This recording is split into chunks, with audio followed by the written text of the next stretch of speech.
The night was quiet in Newark, New Jersey, a kind of quiet that hums beneath the streetlights, gentle, steady, like a lullaby that belongs to the city itself. And in one small house, in the heart of that city, a child was singing before she even knew what singing meant.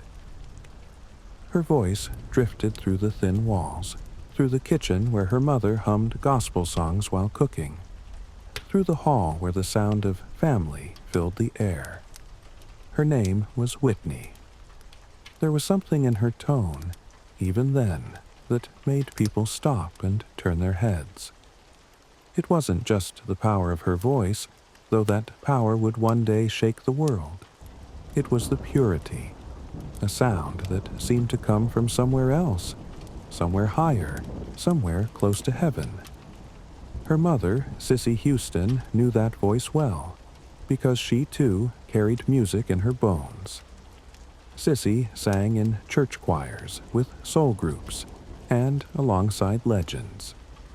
The Houston home was filled with sound, gospel harmonies, rhythm and blues, the laughter of cousins, the clatter of Sunday dinners. Music was not a choice there. It was the air they breathed. Whitney grew up surrounded by strong women with voices that reached deep into the soul. Her cousin was Dionne Warwick, elegant, poised, a symbol of grace and artistry. And then there was the shadow of another voice, Aretha Franklin, who would come by as a family friend, her presence both awe-inspiring and maternal. Whitney listened, wide-eyed, as these women sang about love, heartbreak, and faith. And even as a little girl, she understood that a song could hold all three at once. At New Hope Baptist Church, young Whitney stood before the congregation. The air was heavy with the scent of wood polish and perfume, the hum of old fans, the hush of waiting hearts. And when she opened her mouth, the sound filled the space like light breaking through stained glass. People cried, not because of what she sang, but because of how she sang it. There was something sacred in the way her voice rose, pure and unguarded. It was as if she was speaking directly to something beyond herself. Her mother watched from the front pew, proud, protective, and perhaps a little afraid. Because when a gift like that enters the world, it doesn't belong entirely to the one who carries it. It belongs to everyone who hears it. And that can be both a blessing and a burden. Whitney didn't yet understand that. She was just a girl who loved to sing. She loved the way her voice felt, how it lifted the heaviness of a moment, how it could soothe or excite or transform the air around her. She sang in the mirror, into hairbrushes, into the night air of summer when the world felt endless. And people noticed. Her friends, her teachers, anyone who passed by, they all said the same thing. That girl can sing. By the time she was a teenager, Whitney's world was growing bigger. She began modeling, her beauty luminous, natural, radiant, magazine, covers, photo shoots. It was as if the camera loved her almost as much as the microphone did. But still, music called louder. In smoky clubs and small stages around New York City, she began to sing backup for her mother. Those nights were magic. Sissy leading the band, Whitney waiting quietly until her cue, then stepping forward and letting her voice pour out like honey. People stopped talking when she sang. Even the chatter of glasses and laughter faded into silence. And somewhere in the crowd one night, someone important was listening. A man named Clive Davis. He had an ear for voices that could move the world. And when he heard Whitney, he knew. He saw not just the singer she was, but the legend she could become. It wasn't immediate. There were rehearsals, recordings, moments of doubt. But in 1985, when the world first heard her debut album, everything changed. Whitney Houston. Her name, simple and proud, was the title, and within it, songs that would live forever. Saving all my love for you. How will I know? Greatest love of all. Each song became part of a generation's heartbeat. Her voice, clean, bright, effortless, seemed to lift the listener out of themselves. It was more than sound. It was emotion shaped into melody. People began calling her the Voice, and rightly so. Because Whitney's voice didn't just reach notes, it lived in them. It carried warmth and ache, tenderness and triumph. She could whisper and roar within a single phrase. She made every song feel like it belonged to whoever was listening. The world loved her. Awards, television appearances, sold-out arenas. All of it came, wave after wave. And through it all, she smiled. That luminous, open smile that made people believe in her goodness, in her sincerity. But fame, like a bright light, casts long shadows, and Whitney was only beginning to see theirs. In those early years, though, there was still innocence, still joy. There were moments backstage when she would laugh until tears ran down her cheeks, teasing her backup singers, her friends, her crew. She was kind. She remembered names. She prayed before shows. She called her mother almost every day. To her, success was still something to be grateful for, not yet something to be afraid of losing. But the higher the notes, the steeper the climb. The world's love grew louder, and with it, its expectations. Every performance had to be perfect. Every song had to be better than the last. And Whitney, ever the perfectionist, pushed herself to meet it all.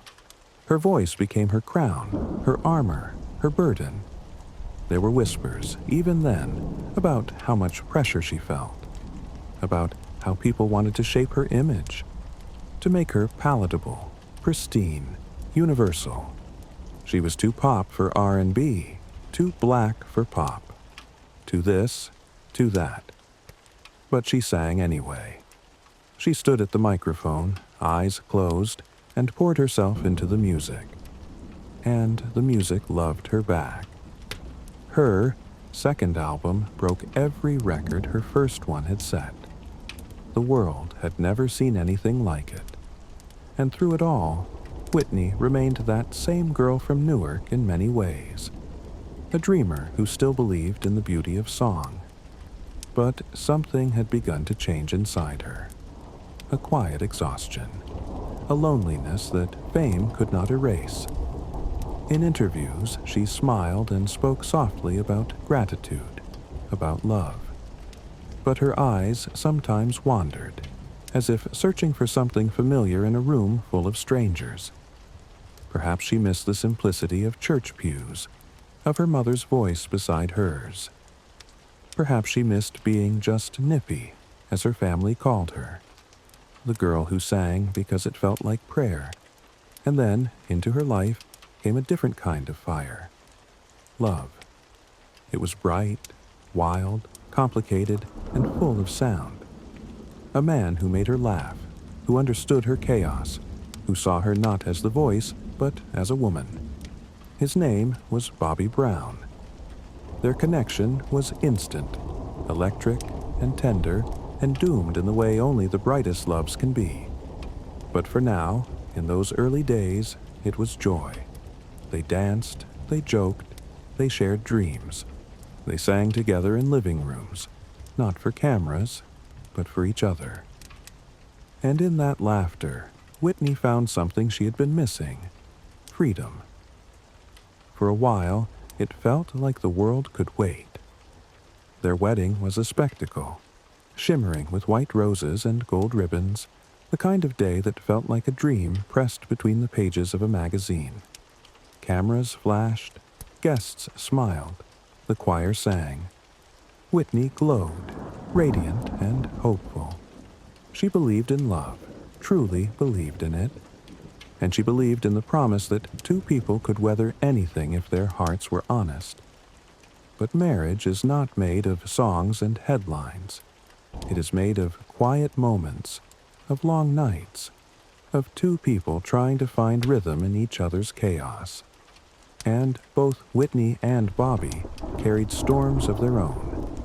She was a woman raised in discipline, in the structure of gospel, the demand for excellence, the weight of expectation. He was wild, spontaneous, unfiltered, raised in a world that valued survival and swagger. Together, they sparked, sometimes into laughter, sometimes into flames. Yet, for a while, they made it work. They had a daughter, Bobby Christina, and in her eyes Whitney found a new kind of love, one that softened her, steadied her. She would hold the baby close, hum lullabies, trace her little hand and whisper prayers over her tiny fingers. In those moments, she wasn't a superstar. She was simply a mother. And still, the world wouldn't stop watching. The tabloids waited outside their gates, ready to twist every smile into scandal, every silence into rumor. Whitney tried to tune it out, but the noise crept in, persistent, relentless. The perfection the public demanded was impossible to maintain. She had built her life on the purity of her voice, a voice that seemed incapable of flaw. But inside, she began to feel the cracks, the exhaustion from years of touring, the pressure of being flawless, the loneliness that fame carries like a secret. And in those cracks, shadows began to settle. People often forget that artists, even the brightest ones, are still human. They still need rest, kindness, understanding. Whitney, in her quiet moments, longed for simplicity, for the girl she used to be, the one who sang in church just to feel close to God. Her fame had grown so immense that it swallowed the world around her. Everywhere she went, people stared. Every performance, every note, was dissected and compared. And though her success was unmatched, the joy she once felt began to fade. She smiled for cameras, but behind the flash, she often felt alone. Then came The Bodyguard. It was 1992, and Whitney was stepping into something new, acting. She was hesitant at first, but the story of love, fear, protection, and sacrifice seemed to mirror something in her own life. And when she stood before the camera, something magical happened again. And then there was that song, I Will Always Love You, a song that began as a whisper, gentle, tender, and rose into a declaration so vast it seemed to stop time. It wasn't just a hit, it was a moment. The world fell still to listen. Her voice, pure, unguarded, infinite, carried every ache of love and loss a heart could hold. People remember where they were when they first heard it. It became an anthem for heartbreak, for devotion, for everything left unsaid. And for Whitney, it was both a triumph and a turning point. She had reached the top, the very summit of fame. Her album became one of the best-selling soundtracks in history.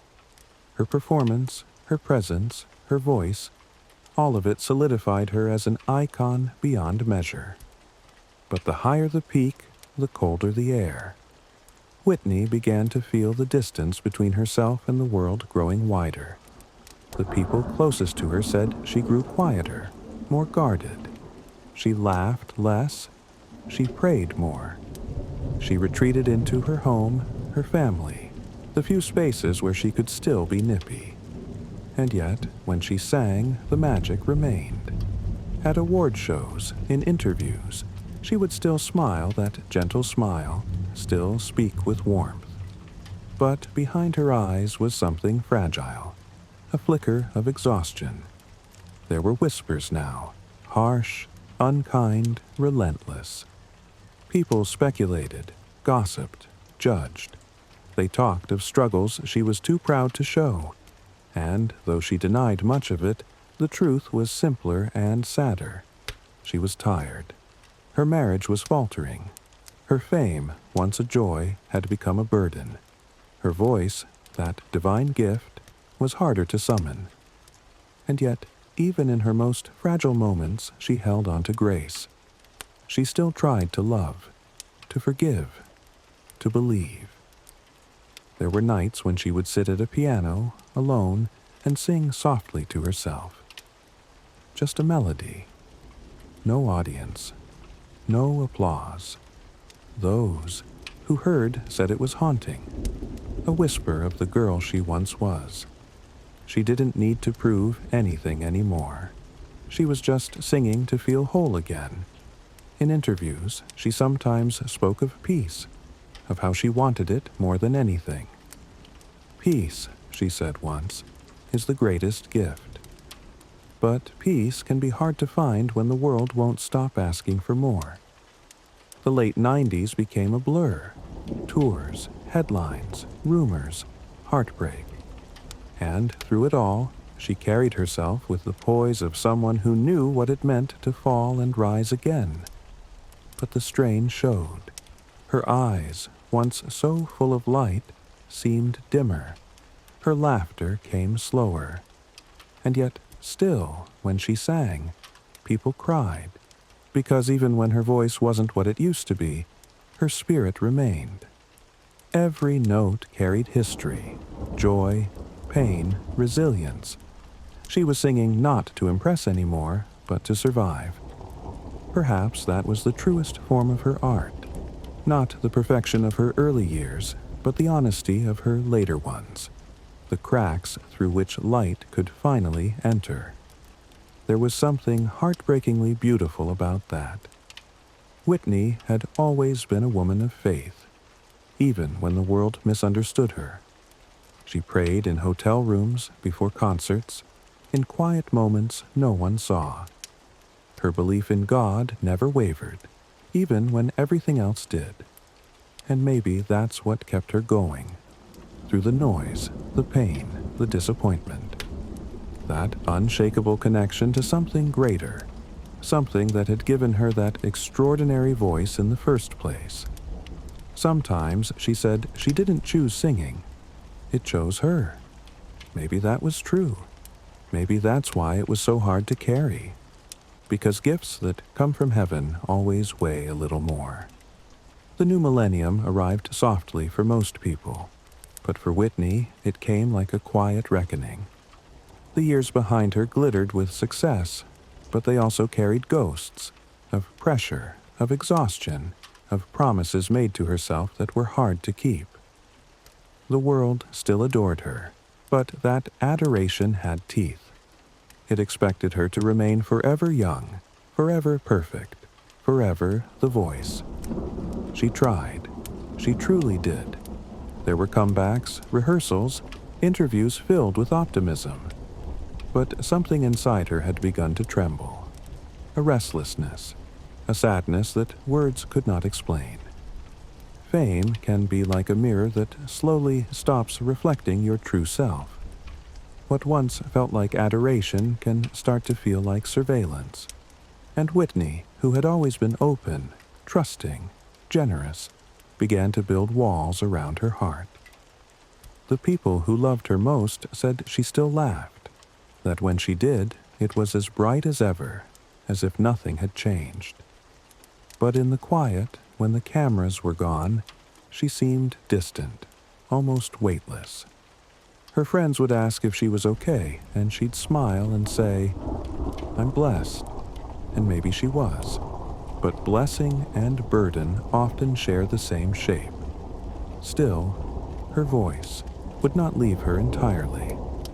When she sang, there were moments, fleeting but real, when the old brilliance returned. A phrase, a note, a single line that cut through everything. It reminded the world, and perhaps herself, of who she still was. She once said that singing was like breathing, that it wasn't something she did. It was something she was. But now, breathing had become harder. Every public appearance carried weight. Every performance was met with scrutiny. People forgot that she was not a myth, but a woman. One who had lived so much, given so much. And yet, even in her hardest seasons, she never lost her kindness. Those who met her often spoke of her gentleness, how she would clasp their hands, look into their eyes, ask about their families. She carried an aura that felt maternal, spiritual, almost protective. It was as if she gave away pieces of light, even while she herself was dimming. There were moments of retreat, times when she stepped away, tried to heal, to find herself again. She spent time with family, prayed, reflected. But the world had trouble letting her rest. Every silence became a headline, every rumor a verdict. Still, there were flickers of hope. In 2009, she released I Look to You, her final studio album. It was softer, humbler, full of grace and weariness. When she sang the title track, her voice no longer soared effortlessly, but trembled with truth. There was fragility in it now, and that fragility was beautiful. Listeners could feel the years in her tone, the love, the loss, the searching. The song wasn't just about faith anymore. It was about surrender. It was about laying down the weight of perfection and simply saying, I'm still here. When asked about the album, she spoke quietly, almost shyly. I'm older, she said. I've lived. I've learned. There was no bitterness in her tone, only reflection. She knew that her voice, like her life, had changed, and she accepted it with a kind of tired grace. But the world, once again, wanted the Whitney it remembered, not the one standing before them. It's a cruel thing, how nostalgia can erase the present. People wanted the high notes, the glitter, the glory. They didn't know how to love her in her softness. Her final years were a mix of beauty and ache. There were attempts at renewal, small tours, appearances, projects. Some went well, others less so. But every time she stepped on stage, there was still that unmistakable spark, that trace of divinity in her voice. And those who listened closely could hear something deeper now, something beyond fame. A woman who had seen the highest heights and the lowest valleys, and who still dared to sing. There was courage in that, quiet, unshowy, real. Sometimes, late at night, she would call friends or family just to talk. Not about the past or the future, but about small things. Her daughter, her faith, her favorite songs. In those moments, she sounded peaceful. Tired, yes, but peaceful. Bobby Christina had grown into a young woman by then, bright, talented, and deeply attached to her mother. They shared laughter, inside jokes, and a tenderness that only they understood. Whitney often said her daughter was her greatest joy, her truest reason to keep going. But as years went on, the roles began to shift. The daughter watching over the mother, the child becoming the guardian. It is a hard thing to see your hero become human. Yet even then, the love between them never broke. It was unspoken, constant, eternal. And then came that February day. The hotel room, the stillness, the sirens, the world holding its breath. Whitney Houston was gone. Just like that. A voice that had carried so many dreams had gone silent. The news rippled across the globe, soft and sharp all at once. People stopped what they were doing, turned on radios, whispered to one another in disbelief. The world had lost more than a singer. It had lost a feeling, that sense of awe, that comfort of knowing someone out there could make the sound into salvation. In the hours that followed, her songs played everywhere. I Will Always Love You echoed through cars, through living rooms, through quiet apartments. People cried, not because they knew her, but because she had made them feel something real, something vast. Her funeral was held in the very church where she once sang as a little girl. New Hope Baptist. The same wooden pews, the same sunlight through stained glass. Voices rose in gospel harmony as family and friends wept. And in that space it felt as if her story had come full circle, from church to stage, from glory to grace. Stevie Wonder sang. So did Alicia Keys, and her mother, Cissy, sat quietly, her face a portrait of both pride and unutterable sorrow. She had given the world her daughter, and now she was giving her back to heaven. The preacher said that Whitney was home now, home where the music never fades, where the soul finally rests. And maybe that was true. Maybe she had found the peace she had always sung about, the peace she had spent her life searching for. Even after her passing, her presence lingered, not as a ghost, but as a melody that refused to fade. Her songs still carried that same shimmer, as if time itself bowed before them. And somewhere, perhaps, the heavens echoed with her voice, still perfect, still free. Because voices like hers don't really die. They live on in the air, in memory, in every heart that once stopped to listen. Whitney had given herself to the world through sound, and sound, by its nature, never truly ends. It just changes form, like light through water, like prayer through time. In the days that followed, it seemed the world moved more slowly. Television screens glowed with her image, the young girl with the bright eyes, the radiant woman with the microphone, the legend lost too soon. But beyond the noise, beyond the commentary and the headlines, there was something simpler happening everywhere. People listening. In kitchens, in cars, in lonely bedrooms, they pressed play. Her voice rose again, pure and infinite. And for a moment, the ache in the world softened. Because that was what Whitney Houston had always done. She had turned pain into beauty, longing into light. Her songs took on new meaning now. I Will Always Love You became not just a farewell to love, but to life itself. I Look to You became a prayer for her soul, sung by millions who wished her peace. And, greatest love of all, that anthem of self-belief, became her legacy, her message to every child who dared to dream. People spoke of her in reverent tones, of her generosity, her warmth, her laughter. Stories emerged from those who had known her well. Musicians, friends, strangers she had quietly helped. They said she had a way of making you feel seen, even for a moment. That when she smiled at you, you felt like the only person in the room. Maybe that was her truest gift.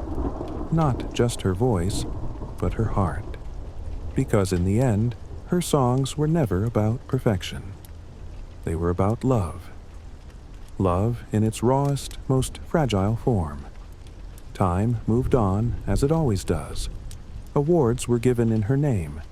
Tributes performed by new generations of singers who had grown up imitating her runs, her tone, her grace. But no one ever quite sounded like her. No one ever will. Because Whitney's voice wasn't something that could be replicated. It was woven with her story, her faith, her childhood, her laughter, her sorrow. It was born of church pews and family prayers, of long nights and second chances. It was the sound of a woman who had lived fully, even when it hurt. Years later, her daughter would join her, far too soon in a heartbreak too heavy for words. And though the world mourned again, there was also a sense of quiet understanding.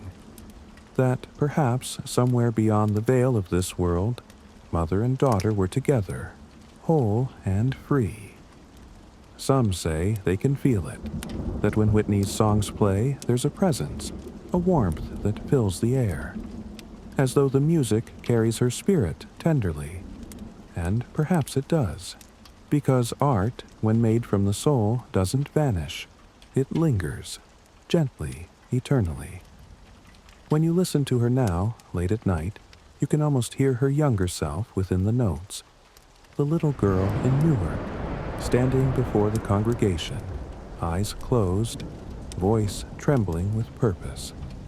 She had no idea that one day that same voice would echo across continents. All she wanted was to sing, to feel that connection between her and something divine. Maybe, in the end, she never lost that. Maybe, despite the fame, despite the pain, she remained that little girl, still reaching upward, still offering her voice to the heavens. When we remember Whitney Houston, it's easy to think of the glory, the Grammys, the diamond-selling albums, the sold-out tours. But what truly matters are the moments in between. The way she closed her eyes before the first note, the way her hands lifted as if to catch the light, the quiet breath before the chorus, the softness in her face when she sang about love. Those moments remind us that she wasn't just performing. She was feeling, and through her we learned how to feel too. Her story is not one of tragedy alone. It's a story of a soul who dared to shine, even when it hurt to glow so brightly. It's a story of faith, of forgiveness, of the human longing to be understood. Whitney's life reminds us that brilliance and fragility are not opposites, they are twins, and that sometimes the brightest stars are the ones that burn through their own hearts to light the sky. Even now, more than a decade after her passing, her songs still find new listeners.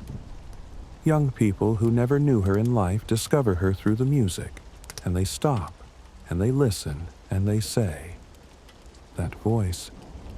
And in that pause, that moment of wonder, she lives again. There is something timeless about her sound. It feels both of its era and beyond it, both human and otherworldly. It carries the ache of gospel, the shimmer of pop, the honesty of soul. It carries her. And if you close your eyes while one of her songs plays, you can almost see her, standing at the microphone, head tilted slightly, eyes lifted toward something unseen. The orchestra swells, the lights dim, and for a breathless instant, the world becomes still. Then she sings. The sound rises, soft at first, then sure, then soaring. It fills the room, the heart, the memory. And you realize that you're not just listening to a singer, you're listening to a prayer, one that never really ended. Because Whitney Houston was never just a voice. She was the silence after the song. The ache you feel when the last note fades. The warmth that lingers long after the applause has stopped. Her story reminds us that beauty and pain can live in the same breath, that love can survive loss, that even broken hearts can sing. And maybe that's what makes her legacy eternal.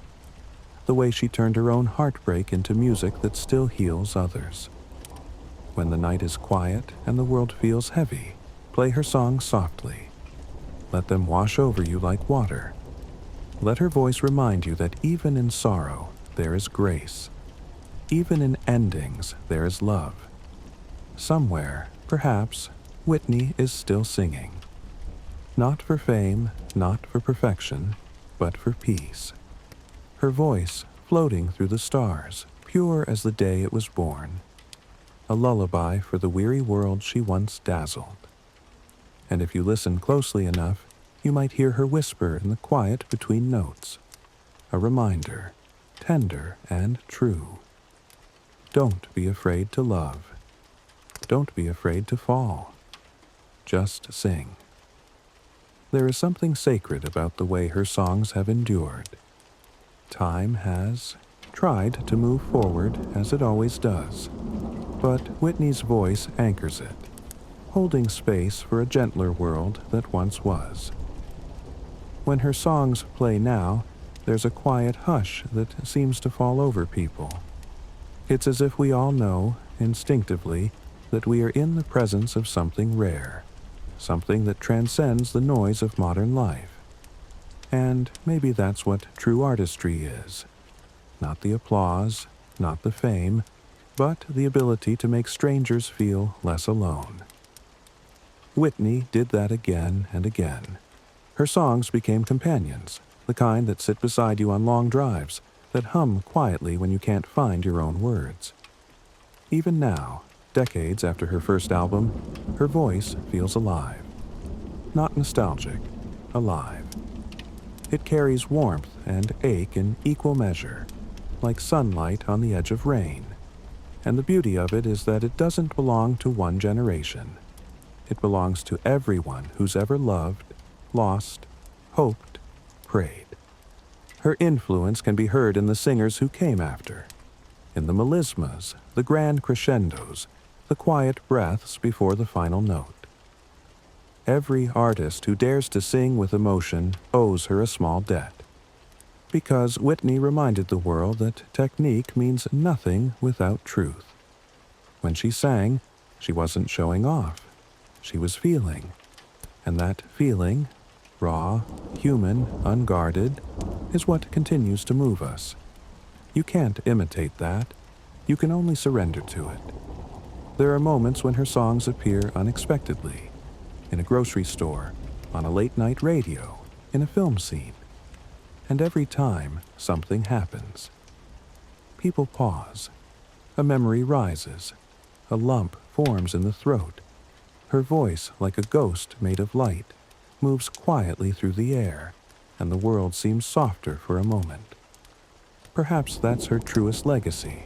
Not the trophies, not the records, but the emotions she left behind. The way she could reach into the invisible part of a person, that hidden corner of the heart, and touch it with sound. It's easy to talk about her as a legend, but legends can feel distant. Whitney never does. She feels near, like someone you knew once, someone you could have spoken to at a party, someone whose laughter still echoes in another room. And maybe that's because her humanity was never erased by her fame. Even in her most glamorous moments, the gowns, the lights, the orchestras, there was something humble about her.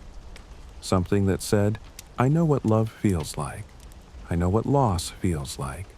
I'm just like you. She never sang at people. She sang to them. And that's a rare thing. Some artists dazzle you. Whitney embraced you. Her voice wrapped around you like a blanket, pulling you close to something bigger than yourself. When she sang about love, you believed her. When she sang about heartbreak, you felt it in your chest. And when she sang about faith, it was as if heaven leaned in to listen. Her music has outlived the years, not as a relic, but as a living, breathing presence. It finds its way into new stories, new lives, new hearts, and that's how you know a voice was more than sound. It was spirit. Sometimes, late at night, fans still gather online to share memories, videos, interviews, performances. They speak softly, almost reverently, about where they were when they first heard her. A wedding, a heartbreak, a car ride with the windows down. And every story feels like a small candle, keeping her memory warm. There's a tenderness in how people remember her now. The world has grown more understanding, more gentle toward her humanity. We no longer talk only about her struggles. We talk about her courage, her laughter, the way her joy could light up a room. Those who worked with her say she was funny, genuinely funny, that her sense of humor could dissolve tension. Her warmth could disarm the most cynical of hearts. She wasn't distant or vain. She was alive, fiercely, beautifully alive. In rehearsals, she would sometimes close her eyes, listen to the band, and smile. She didn't just hear the notes, she felt them. Music, to her, was never a job. It was a calling, and she answered that call every time she stepped to the microphone. Even now, her performances live on like sacred texts, moments of pure connection. That 1991 rendition of the national anthem, the trembling grace of Run to You, the joyful power of I Want to Dance with Somebody. Each one a glimpse of something eternal. And perhaps that's the paradox of her life, that someone who carried so much pain could give so much joy. That someone who longed for peace could bring peace to millions through song.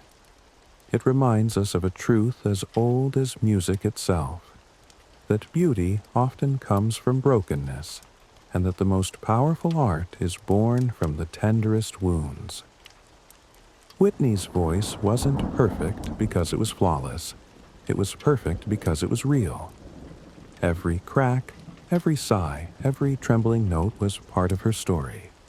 And her story, like all human stories, was one of trying, again and again, to love and be loved. There's a gentle lesson in that maybe we're all a little like her, searching for grace, for belonging, for a song that makes sense of our hearts. And maybe that's why her music still feels like home. When her name is spoken now, it's usually followed by a smile. Not the smile of gossip or pity, but of remembrance, a quiet gratitude for what she gave. Because Whitney didn't just change music, she changed the way people felt about it. Her sound was both monumental and intimate, cathedral-sized, yet tender enough to whisper your name. And in that duality lay her magic. She was both goddess and girl, star and soul. Perhaps that's why we still dream of her. Not as a distant legend, but as someone who might still be out there, singing softly in the night. Maybe she is. Maybe that's what the wind sounds like when it moves. Through trees, a distant echo of her voice, calling us back to love. In the quiet years that followed her passing, the world learned to speak her name differently. No longer with the sharp ache of loss, but with the reverent hush of remembrance. Whitney.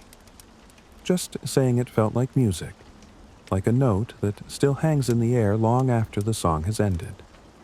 Museums began to dedicate rooms to her.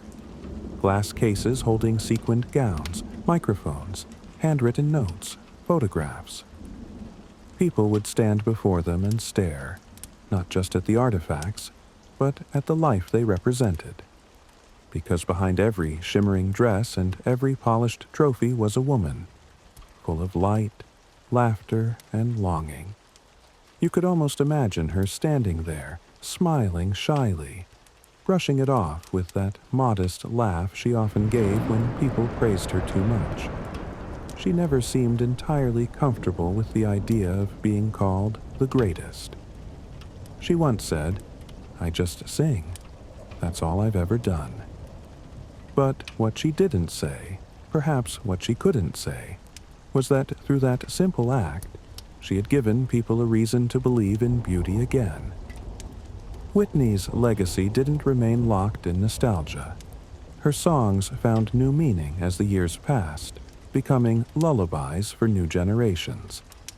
Children born long after her time sing her lyrics as though they've known her all along.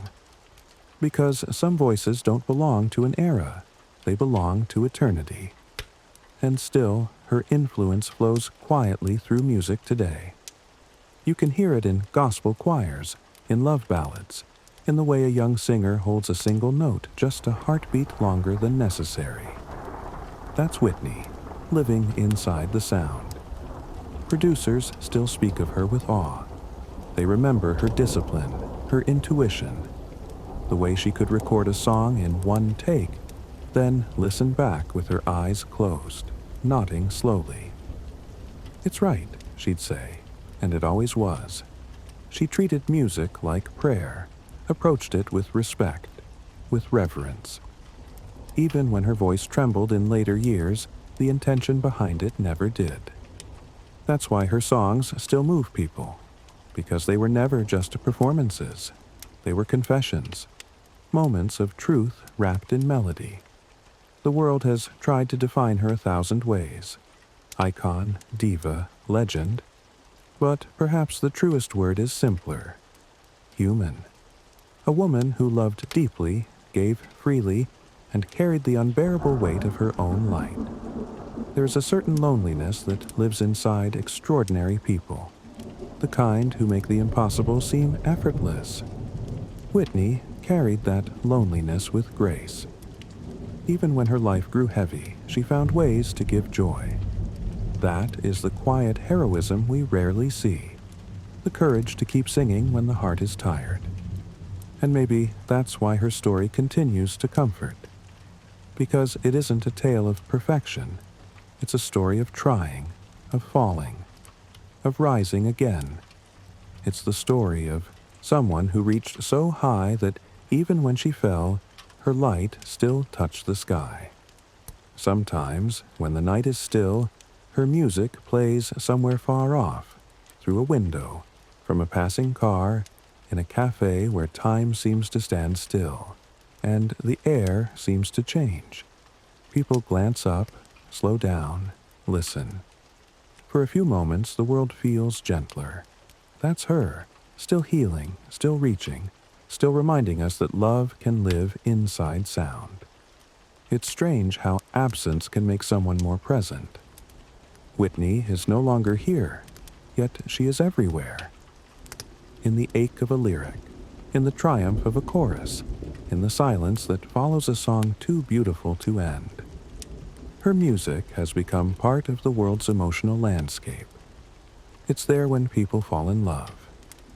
It's there when they say goodbye. It's there when they look up at the night sky and wonder where souls go when they're done here. And perhaps she is there too. Somewhere beyond the reach of sorrow, where voices never tire and the music never fades. Maybe she's still singing, softly, somewhere in the endless quiet. Imagine her there, barefoot, at peace, standing in an eternal spotlight made of starlight. Her mother's voice beside hers once more. Her daughter's laughter nearby.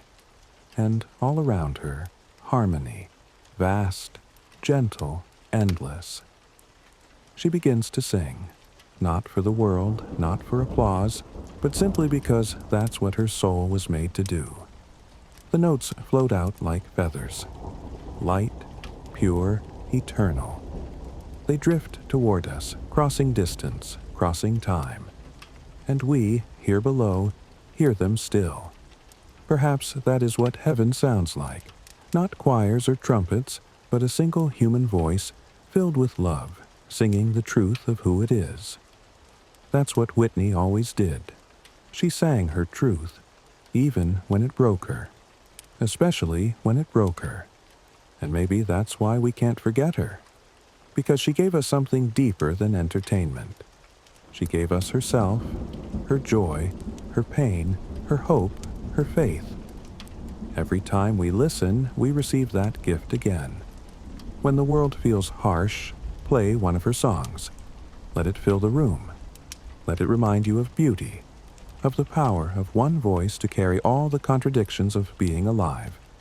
Joy and grief, strength and softness, light and shadow. Whitney held them all in her sound, and if you listen closely, very closely, you might feel her near, as if her spirit leans in, smiling, whispering through the melody. Keep singing, keep loving, keep believing. Because in the end, that's all she ever wanted. For us to remember the greatest love of all, the one that begins and ends within ourselves. And so, her story rests, like a song that fades not into silence, but into peace. Her voice, her laughter, her light, now part of the very air we breathe. The voice that broke its own heart, yes. but also the voice that healed millions more. And as long as love exists, soft, flawed, endless, Whitney Houston will never truly be gone. She is still here, in every tender note, in every tear that turns to warmth, in every heartbeat that dances to a song she once sang. And somewhere, far above, she smiles, free at last. There are certain voices that seem to be made of time itself. They do not belong to one era, one decade, or one kind of music. They are made of memory, the sound of yesterday and tomorrow woven together in the same breath. Whitney Houston's voice was like that. It carried both the innocence of the girl she once was and the wisdom of the woman she became. Even now, when her music plays, the air changes. It feels charged, luminous, as if every molecule recognizes her. There's a hush that follows the opening note, that collective stillness that comes when a song has become more than a song. Her voice, like light on water, moves gently through us. And in that moment, it doesn't matter who we are or where we've been. For a few precious minutes, we are all the same. Listening, remembering, feeling. She was born into a world of gospel and grew into a world of fame. But her truest home was always the song. That was where she found her balance, her faith, her truth. When she sang, she was never lost. Even when life tangled her in shadows, music remained her compass, her way of finding her way back to grace. There's a certain peace in that, the kind that comes only after a storm. Perhaps she knows that peace now. Perhaps in some quiet place beyond the stars, she sings without effort, without pain, without pressure.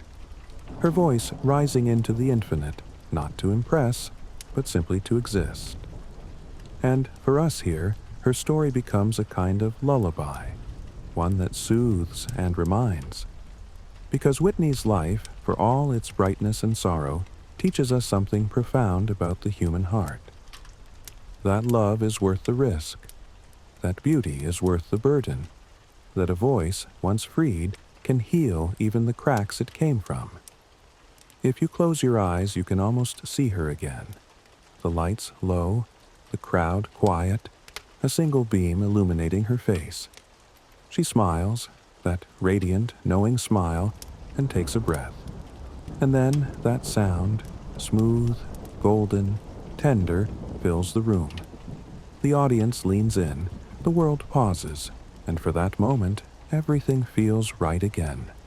It's as if the universe itself remembers her. Every breeze that moves through trees, every quiet harmony in the hum of night, all of it carries a trace of her. She is part of the sound of life now. That's what happens with great souls. They dissolve into everything. You can't point to where they are, only to what they've become. And Whitney, in the truest sense, became music itself. When people speak of her now, they do so softly, as if protecting something sacred. They remember her laughter, her sparkle, her fire. They remember her humanity, not as flaw, but as proof that even angels can tremble. They remember her as the girl who sang for God, and the woman who sang for all of us. And as the years continue to unfold, new generations discover her. They find her on old vinyl, on digital playlists, in grainy videos where she stands under stage lights that seem to adore her. And they fall silent, the way we once did. Because some voices never fade. They just wait to be found again. Her legacy is not just in her songs, but in the way people still feel when they hear them. It's in the tears that come without warning, in the smiles that return halfway through a chorus, in the quiet strength someone finds in "I look to you" when they thought they had none left, in the warmth that fills a lonely night when "I Want to Dance with Somebody" comes on, and suddenly the room feels alive. That is her miracle. She still changes rooms. She still changes hearts. And maybe that's all she ever wanted. Not to be perfect, not to be untouchable, but to connect. To remind us, through her gift, that love is real. That music is prayer. That every note we offer to the world is a way of saying, I'm still here. Her life was not simple. It was layered with glory and pain, triumph and tenderness. But when you listen to her voice, really listen, you can hear the whole journey. The little girl in Newark, the rising star, the weary woman, the eternal soul. All of them sing together now, one within the other, forever entwined. And perhaps that's what we take from her story. The courage to sing our own, however imperfectly. To keep loving, even when it hurts. To keep believing, even when the world grows cold. Because Whitney's voice, at its heart, was never about perfection. It was about truth. And truth, no matter how fragile, endures. So tonight, as you rest, if you are listening to her in the dark, or remembering her between dreams, let her voice be the last thing you hear before sleep. Let it carry you the way it carried the world, softly, gently, endlessly. Let her remind you that even broken hearts can still make music. That beauty is not the absence of pain, but the harmony born from it. And as the final notes fade, as the silence folds around you, imagine her there, standing in the glow of 1,000 lights that will never dim, her eyes closed, her hands lifted, her smile both sorrowful and serene. She takes a breath, and then, with that same unearthly grace she always had, she begins again, singing not of fame or loss, but of love, pure, eternal love, the kind that never ends, the kind that floats forever, the kind that sounds like her. There's a quiet kind of immortality that lives in art. Not the loud kind, not the kind etched in marble or shouted from stages, but the tender kind that hides in the spaces between notes. That is where Whitney lives now. Not in the headlines, not in the awards, but in the breath of every song she ever sang. Her voice is woven into the invisible fabric of our days, the background to love stories, the comfort of grief, the reminder of youth. When her music drifts through a room, you feel it before you even realize you're hearing it. It's the softness that gathers in your chest, the warmth that flickers behind the ribs, a kind of nostalgia that doesn't ache, it glows, and as the melody rises, so does memory. Not of her as a star, but of her as something simpler, a soul who gave her light freely until she had no more to give. In truth, Whitney Houston never really left the stage. Her presence lingers in every corner of modern music, in the voices of singers who reach just a little higher because she showed them how. In the trembling faith of every child who steps to a church microphone, dreaming of miracles. In the courage of every woman who dares to stand in her own power, no matter how heavy it feels to hold. When young artists speak of her now, their voices soften.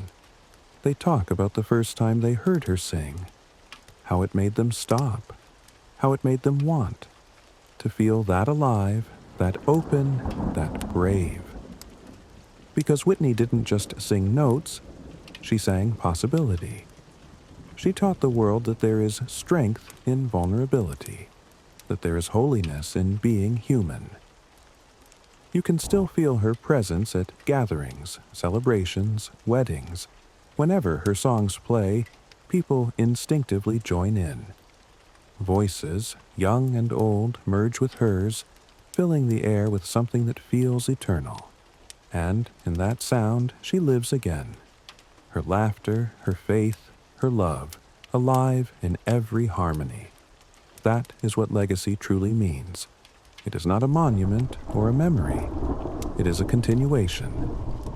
the soul of an artist carried forward by the hearts of those she touched.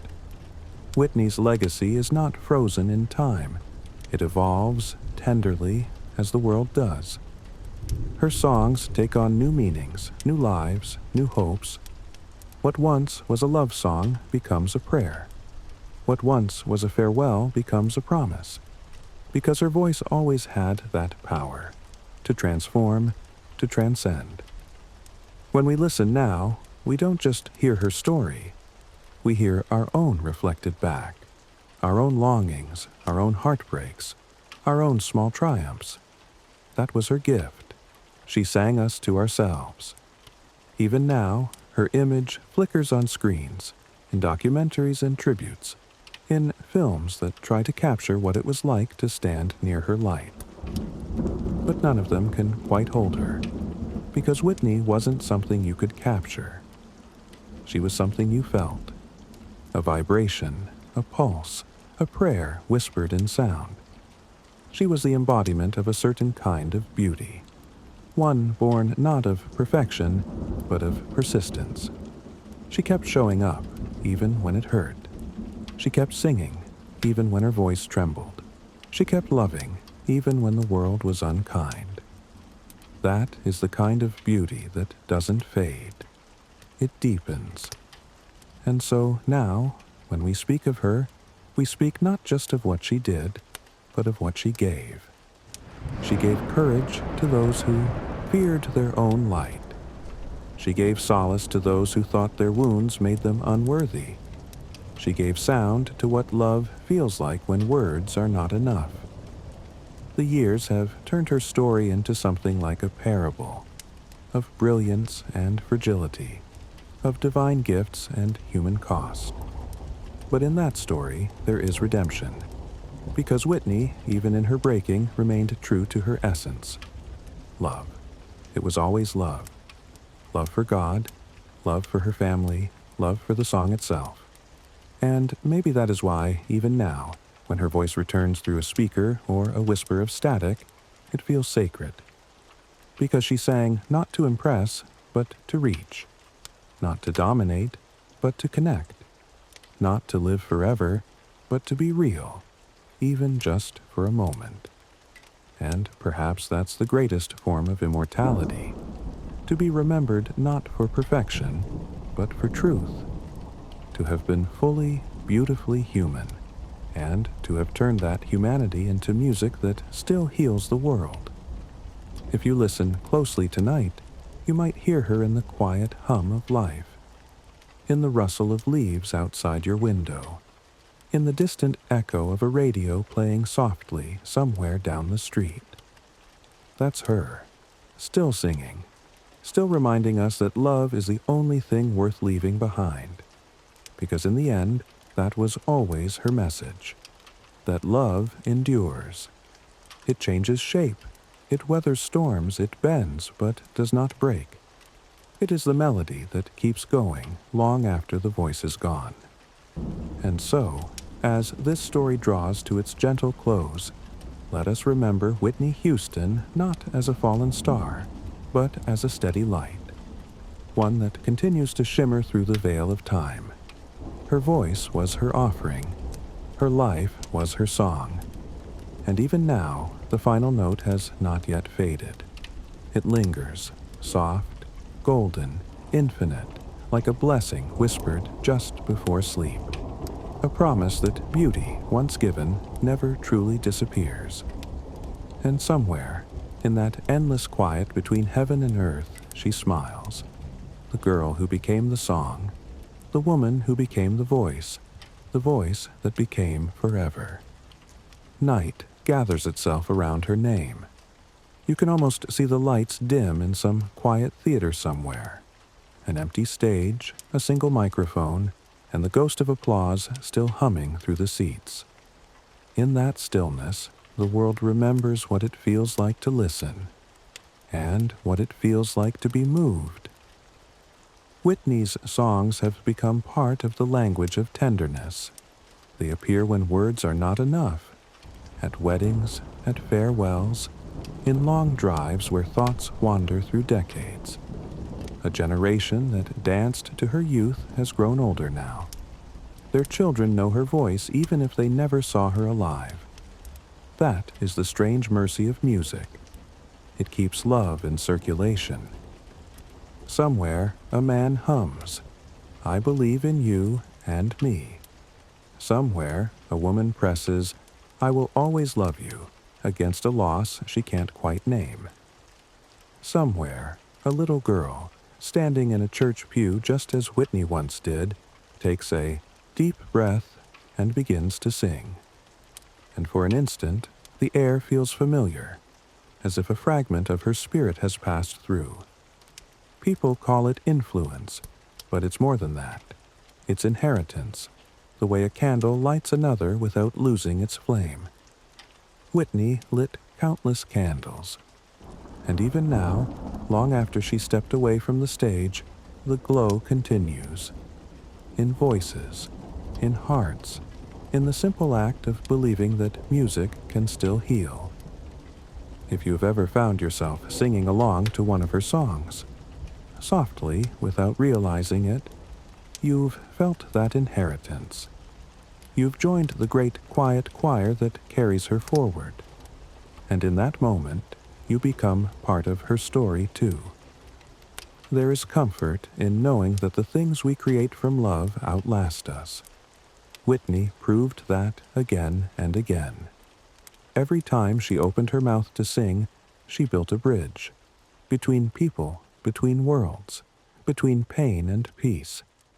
Even when her own bridges trembled, she never stopped building them for others. It's easy, when speaking of legends, to forget the ordinary days that made them. The mornings of tea and silence, the laughter over nothing, the small kindnesses that never made headlines. Those were part of her too. She was never just the note that shook the rafters. She was the quiet breath before it. And if we are gentle enough to listen beyond the songs, that's where we find her now. In the pause, in the waiting, in the stillness between moments.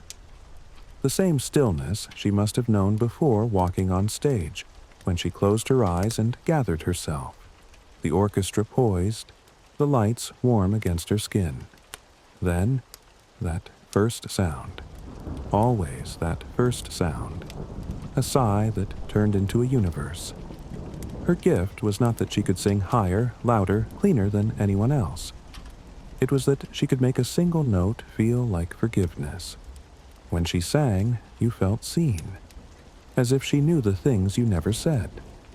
That is why her music still feels alive. It recognizes us. It tells us without words that we are not alone. And maybe that's the secret we carry out of her story, that each of us has our own kind of voice. It may not be a song, but it's something. A kindness, a truth, a softness that only we can give. Whitney's life reminds us to offer it while we can, because beauty, when shared, multiplies. So tonight, let this be your lullaby. Let her voice linger in your thoughts like candlelight behind your eyelids. Breathe slowly. The world turns gently. Somewhere, her song is still playing. It moves through the cities she once knew, through the churches that still hum her hymns, through the hearts that once broke and healed listening to her. It moves through you now. That faint vibration under your ribs, that sudden swell of memory that feels like love. In that feeling she lives. In that peace she rests. And as you close your eyes, imagine her smiling. The soft, radiant smile of someone finally home. No more pressure, no more noise, just light, just song, just love. The curtain falls slowly. The last note fades into air, and the world, grateful and hushed, whispers its good night. Thank you, Whitney. Sleep well. We'll keep your song safe. Morning breaks somewhere over the skyline of Newark. The streets glimmer faintly with dew, and church bells ring in the distance. faint, familiar, the same way they did when Whitney was a child. The years have turned, the city has changed, but the sound is the same. It carries the memory of voices that once filled the pews, of choirs that lifted prayers until the walls trembled. Somewhere within that echo, her spirit stirs. In New Hope Baptist Church, the same worn steps still lead to the altar. There's a photograph of her now, framed near the piano, a smiling young woman with eyes like sunlight. Visitors often stop there, whisper a quiet thank you, and light a candle. Sometimes a choir rehearses her old hymns, and in the blend of harmonies, something miraculous happens. For a moment, the air feels full again, as if she's come home. People talk about heaven in many ways. For Whitney, heaven was always connected to sound. She once said that when she sang, she felt closest to God, that the act of music was prayer itself. If that is true, then heaven must be an endless song, one that never needs to end, one that never breaks. And maybe, somewhere beyond what we can see, she is singing still. Maybe her voice rises softly through the night sky, floating through the stars like a melody we can't quite hear but somehow know. The sound of forgiveness, the sound of peace. It's comforting to think that she is whole now, the little girl, the woman, the legend, all one again. No longer torn between who she was and what the world demanded her to be. No longer weighed down by perfection. Just her. Pure, radiant, eternal. For those of us here, her story remains a mirror, a reminder of how fragile brilliance can be and how deeply it can move us. There's a reason her songs still make people cry. They're not just melodies, they're memories. They hold the warmth of an era, the ache of youth, the hope of second chances. Every time someone presses play, the past breathes again. And that's what art does. It collapses time. Whitney's voice can carry us backward to the 1980s in a heartbeat. Suddenly, we're there. Cassette tapes spinning, radios glowing, the first notes of How Will I Know bouncing like sunlight through speakers. The innocence of it, the joy, the wonder of a world still discovering her. Her laughter in interviews, her wide smile, her voice, clear, fearless, impossibly alive. Then, the years shift again. The early 1990s, the scent of theaters, the slow-motion unfolding of The Bodyguard. That moment when she stepped into the frame, her hair gleaming, her eyes bright with mischief and sadness all at once. A generation sat in dark cinemas, watching her fall in love, watching her sing goodbye. When she reached the final chorus of I Will Always Love You, people wept openly. Not just because of the song, but because of what it represented. Devotion, loss, and the power of letting go. Even now, that note, that impossible, trembling, endless note, feels like it still hangs somewhere above us, unbroken. It has become part of the atmosphere itself. The truth is, Whitney's life was never meant to be neat. It was too large, too vivid, too full of spirit. It spilled over the way passion always does.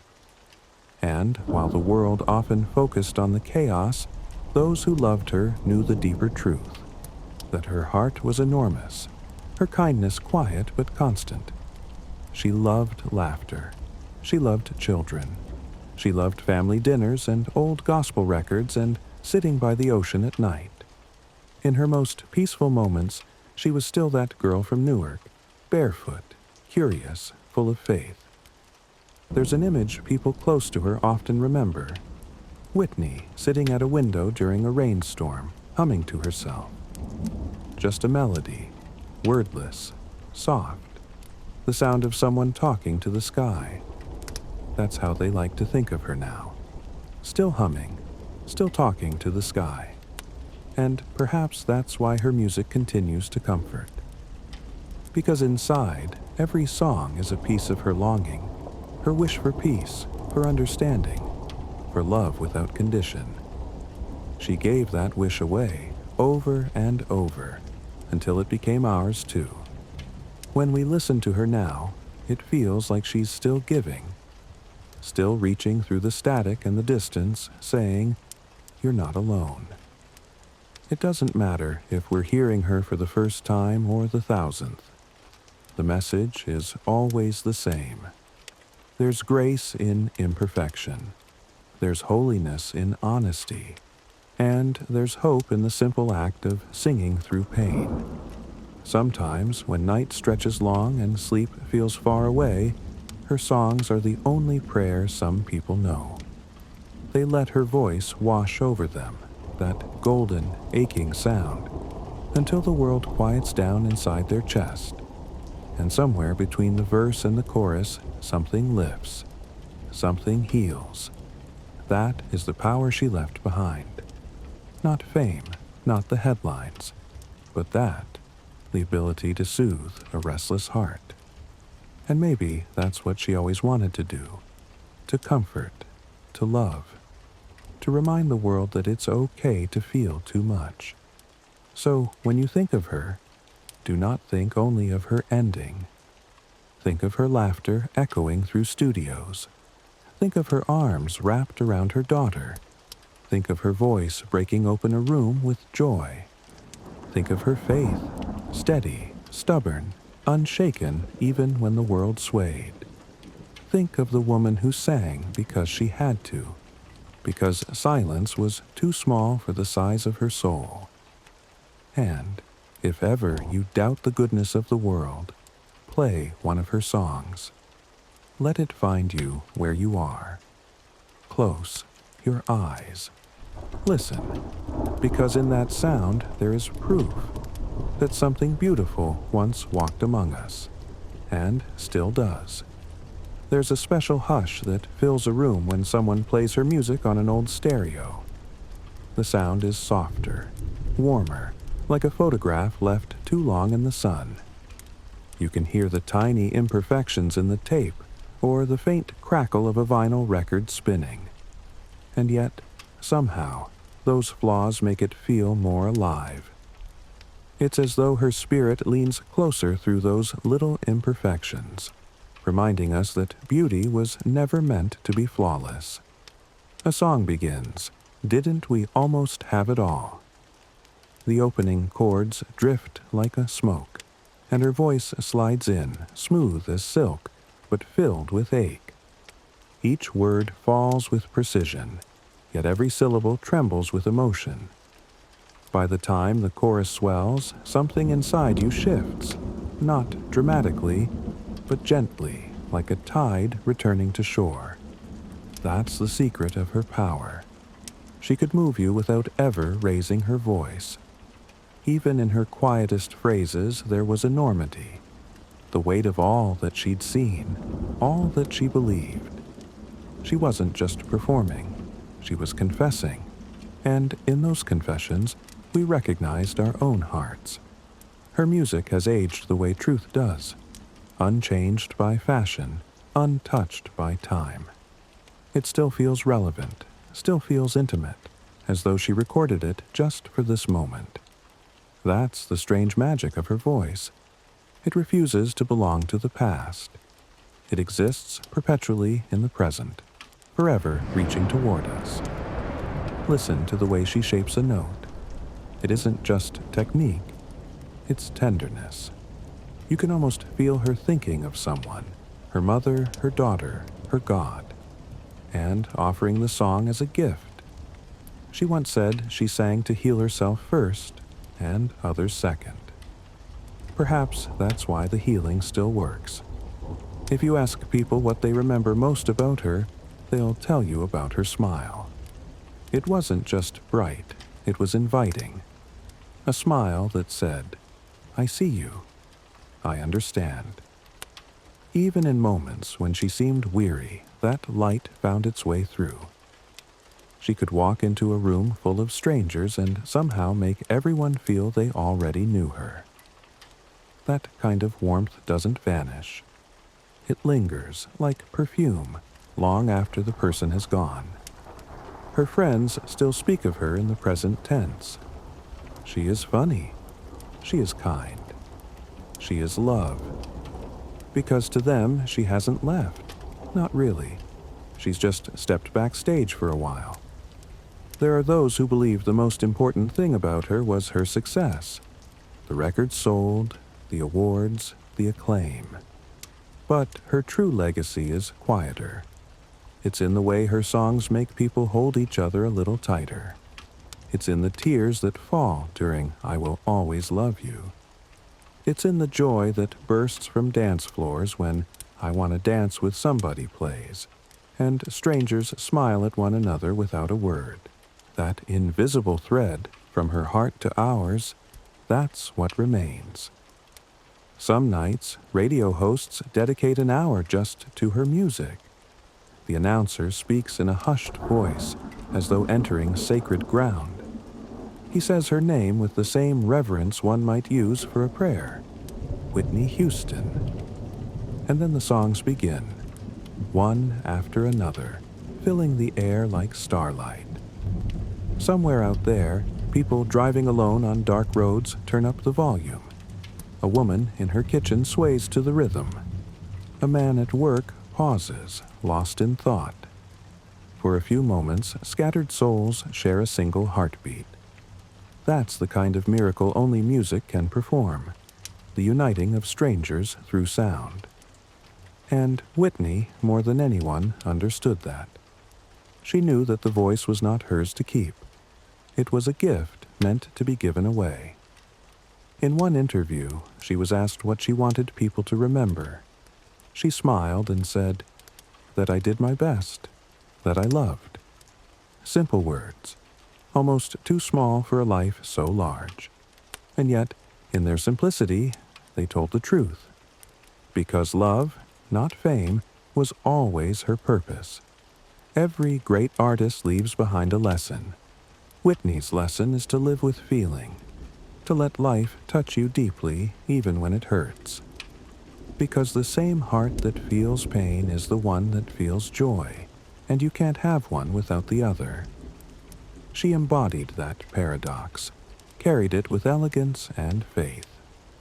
Through every song, every tear, she showed us that vulnerability is not weakness. It's strength wearing a softer face. Sometimes, when you listen closely, it's almost as if she's still trying to teach that. The way her voice cracks slightly on a certain line, that's not failure. That's truth breaking through polish. The breath she takes before a high note, that's courage.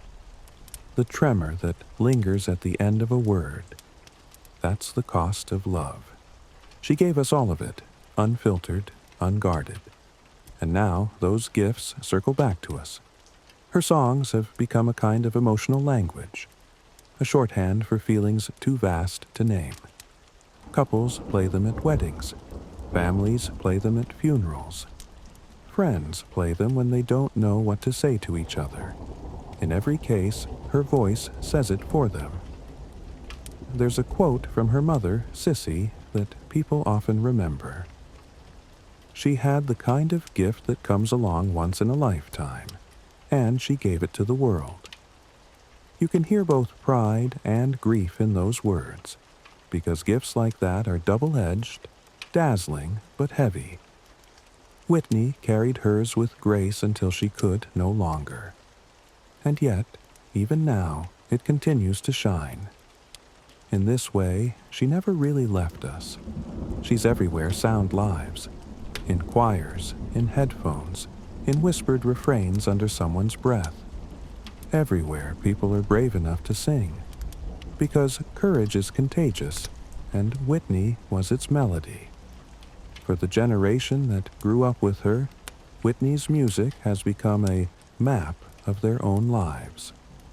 It marks their first loves, their heartbreaks, the years when they felt invincible, and the years when they had to learn tenderness again.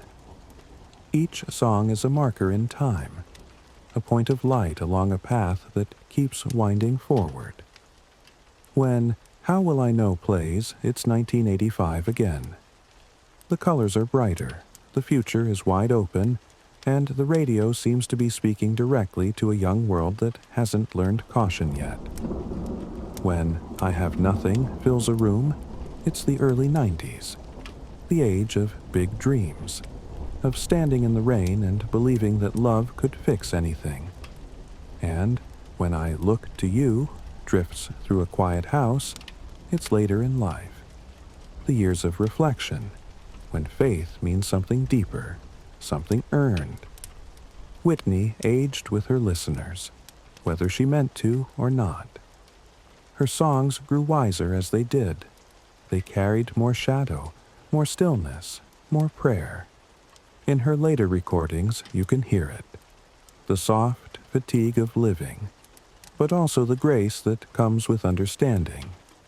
She didn't fight the years, she sang them. Many who loved her in youth listen differently now. They no longer chase the high notes, they lean into the quieter ones. They find comfort in the way her voice trembles, in the way she breathes between lines. Those moments remind them that life, for all its fragility, is still beautiful. And that's the essence of her gift. She turned vulnerability into beauty. In this way, Whitney has become something like a companion spirit for those learning to make peace with time. Her songs are no longer just entertainment, they're company. They remind us of who we were, and they sit beside who we've become. There's mercy in that. When she was young, her voice sounded like morning, pure and limitless. Later, it began to sound like dusk, golden, wistful, carrying the day's stories. Both are beautiful, both are true. The same voice, the same soul, seen through the changing light. Some listeners say they feel closest to her when they drive alone at night. The road stretches out, the headlights hum, and her voice fills the quiet. It's as if she's riding with them, calm and knowing, humming softly about love and loss and faith. She becomes a kind of guardian for the restless heart, steady, patient, forgiving. And maybe that's what she always was, a guardian. Not of fame, not of music charts, but of feeling itself. She protected the idea that emotion was sacred, that to feel deeply was not a weakness, but a form of prayer. In a world that moves faster now, her music invites stillness. It asks you to pause, to breathe, to remember that tenderness is not outdated, it's necessary, and that every ache, every joy, every small victory is part of the same song. There's a softness that comes with age, the kind that Whitney's music seems to hold perfectly. Her listeners, now older, understand her in ways they couldn't before. They hear the exhaustion beneath the perfection, the longing inside the triumph. They know what it means to smile while breaking. They know the cost of grace. And when her voice rises, tired but unyielding, they recognize themselves. She's no longer a distant icon to them. She's a reflection, a reminder that the heart, no matter how many times it cracks, keeps finding ways to sing. You can sense this in the tributes held each year on her birthday. Fans gather, candles flicker, and her songs play through the night. They don't mourn her anymore. They celebrate her. They tell stories of where they were when they first heard her voice. They laugh about the joy, the fashion, the music videos that once made the world shimmer. And as the evening stretches on, there's a peace that settles over everyone there. As if she's nearby, smiling, grateful. Every now and then, an old recording surfaces, a rehearsal take, a live moment caught by chance, and the world listens all over again. Each rediscovery feels like finding her heartbeat under layers of time. She sounds alive, present, eternal. Even the silences between her phrases feel meaningful now, like pauses in conversation with something divine. And in those rediscovered moments, one can't help but imagine her knowing smile. She must have understood, even then, that her music would outlast her.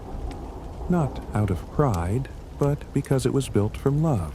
And love, real love, doesn't end. It only changes shape. So now, whenever her songs play, there's a sense of continuity, a bridge between decades, between generations.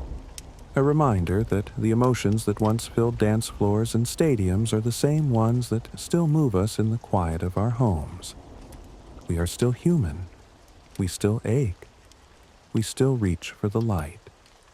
And Whitney's voice, that celestial, trembling, infinite voice, continues to guide us there. It reminds us that every era of life has its own melody, and that each melody, no matter how sad, resolves somewhere into harmony. If you listen long enough, you'll hear it. That slow resolve, that gentle turning toward peace. It's in her voice. It's in the way the strings rise behind her. It's in the breath before the final note. It's acceptance. It's love. That's what remains long after everything else has faded. Love, carried on a melody that refuses to die. And as her listeners grow older, they find themselves whispering, "Thank you." Not for the fame, not for the spectacle, but for the comfort. For the way she made them feel alive and less alone, and more at peace with their own imperfections. Because that, in the end, was her greatest song. The one she sang not into microphones or concert halls, but into the hearts of millions. A song that said, "You are loved. You are enough. You can rest now." And through that, she continues to sing. Quietly, forever. Morning always returns. It comes even to the rooms where her songs play at night, where people drift to sleep with her voice in their ears. The sun touches old records, photographs, framed magazine covers. For a moment, everything glows. Small proof that nothing beautiful ever completely disappears. Somewhere, a mother hums "Greatest Love of All" while making breakfast. Her child sings the chorus, missing half the words, but singing anyway. The sound is pure, joyful, alive. That's how her music survives, not in perfection, but in the ordinary echoes of everyday life. On the radio, an announcer introduces "One Moment in Time." The words drift out into traffic, over kitchens, into offices. And someone listening stops what they're doing. They remember where they were when they first heard it. Maybe young, maybe hopeful, maybe dreaming of the future. And for a heartbeat, they feel that same pulse again. That's the power of a voice that never stopped believing. Whitney had that kind of faith. Even when her life was tangled, she believed in something higher, something constant beyond the noise. She said once, "I know my Redeemer lives." Simple words, said softly, but you could tell she meant them. Faith was her root, not always visible, but always there, holding her steady through the winds of fame. Now that she's gone, that same faith has become her story's light. When people speak of her, they often say she's at peace. It's not just a phrase, it's a hope, a certainty that she's found the serenity she always searched for in her songs. You can hear that peace in the way her voice lingers at the end of a line. Not fading, but floating, like a soul finally free of gravity. In quiet moments, it's easy to imagine her watching over the world she once dazzled. Not from a distance, but from within it. Her spirit stitched into sound waves, into the laughter of fans, into the stillness after a note ends. She belongs to the hum of the world now. Sometimes, a breeze passes through an open window, and carries the faint rhythm of music from somewhere far away. A car radio, a passing cafe, a stranger's phone. For a second, her voice threads through the air. If you close your eyes, you could almost think she's saying hello.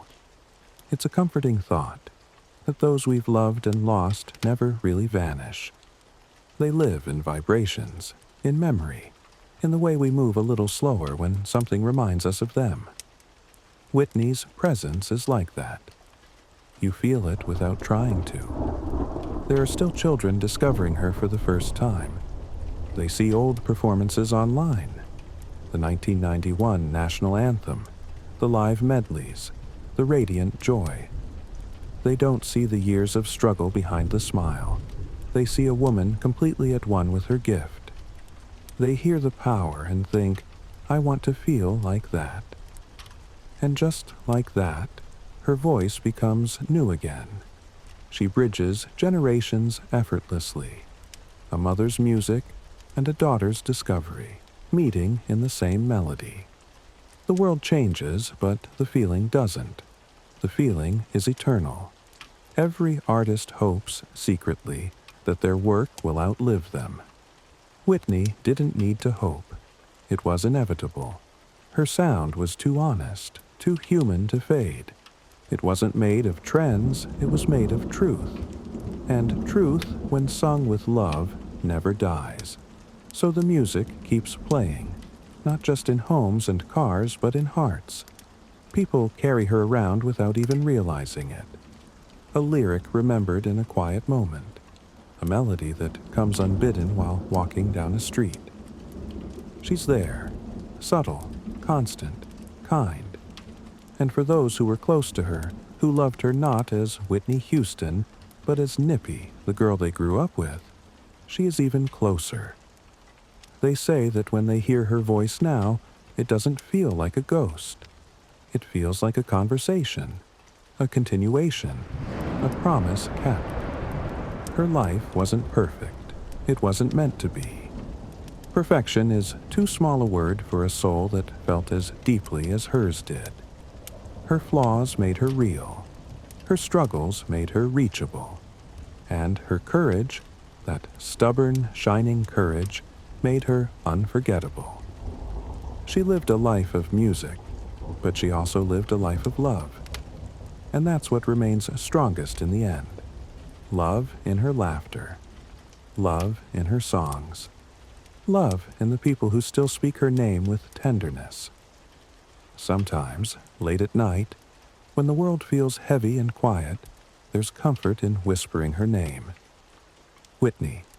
It feels like saying a prayer, a small, luminous sound, a reminder of what it means to be both fragile and strong, to break and still shine, to fall and still sing. Because that's what she taught without ever meaning to, that beauty is not the absence of pain, it's the transformation of it. She turned hers into sound, and that sound into healing. And every time her voice rises again, she keeps healing the world a little more. The truth is, we never needed her to be perfect. We just needed her to be human. And she was, achingly, beautifully human. That's why we loved her then, and why we love her still. So now, when her songs play at the edges of our days, let them remind us not of her tragedy, but of her triumph. The triumph of someone who loved deeply, gave fully, and sang with her whole heart until the end. The greatest love, she once sang, is the love we find within ourselves. Perhaps that was the message she was always trying to leave us, that we, too, can learn to love ourselves through the storms. That we, too, can forgive and begin again. Her voice carried that truth so purely that it still rings today. And as long as there are hearts that need comfort, Whitney Houston will always be near. Not as an image or an echo, but as the sound of hope itself. There comes a point in every life when what's left behind becomes more real than what's ahead. For Whitney, that truth has turned luminous. Her voice, recorded in studios and captured on film, is still breathing for her, carrying forward everything she ever felt. It's strange and beautiful. The idea that a single human being can still comfort strangers long after she's gone. You can see it in small moments. Someone standing at a kitchen sink, humming along to Run to You. Someone sitting in traffic, their face softening as All at Once begins. An old couple dancing slowly to I Believe in You and Me. In each moment, her voice is there, invisible, tender, wrapping around ordinary life like light on water. It's easy to forget that she was once just a girl with a dream, standing barefoot in church, hands clasped, heart full. That she wasn't born a legend. She became one by offering everything she had every time she sang. And that's what makes her story so human. She wasn't carved from marble. She was made of laughter and faith and longing and fear, just like anyone else. When you listen to her now, really listen, you can hear her humanity. You can hear the breath before a note, the small sigh after, the trembling edge of emotion she never quite hid. Those are the details that make her eternal. Perfection fades, but truth endures. The truth in her songs is simple and vast, that love is worth the risk, that faith survives failure, that beauty can be born from pain, and that the voice of one woman can reach the world like a prayer whispered across oceans. There's a certain comfort in knowing that her music continues to find new hearts. Young singers learn from her phrasing, her control, her freedom. They try to imitate her, but inevitably they discover what she already knew, that real singing comes from the soul, not the throat, that every note must be felt before it can be sung, and that to be great is not to be perfect, but to be honest. In this way, she keeps teaching. Every rehearsal, every nervous young voice in a church choir, every artist finding courage on a dim stage, they're all part of her legacy. Because she showed what it means to give yourself fully to the song. There are people who say that greatness isolates, that the higher you rise, the lonelier it becomes. Whitney's story carries that truth, but it also carries another, that love outlives loneliness. Even in her most fragile years, love surrounded her. In her family, in her fans, in the music itself. And now that love carries her name forward, gentler and truer than before. In the quiet corners of the internet, you can find messages left by people from all over the world. I was 13 when I first heard her voice. She got me through my hardest days. My mother used to sing her songs while cleaning. Now I sing them to my daughter. Each message a small ripple in a vast sea of gratitude. Each one proof that her light never went out. It simply spread. That's the mystery of art. It multiplies long after its maker is gone. It travels. It evolves. It comforts. Whitney's music has done that better than almost any other. It has crossed cultures, generations, and languages, yet it always says the same thing. Love endures. Sometimes people ask what made her so special. Was it the range? The tone? The control? The truth is simpler. It was sincerity. Every note she sang carried the full weight of her belief in the words. When she told you she would always love you, you believed her. When she said she had nothing if she didn't have love, you felt it in your bones. Because it wasn't performance. It was testimony. And perhaps that's why she still feels so present. Because sincerity, once given, doesn't fade. It becomes part of the listener. It lives inside them. Quietly. Permanently. The people who listen to her while falling asleep, the ones who close their eyes and let her voice wash over them. They aren't just hearing a singer.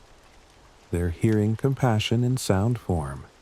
They're hearing someone who understood what it meant to ache and to keep loving anyway. They're hearing home.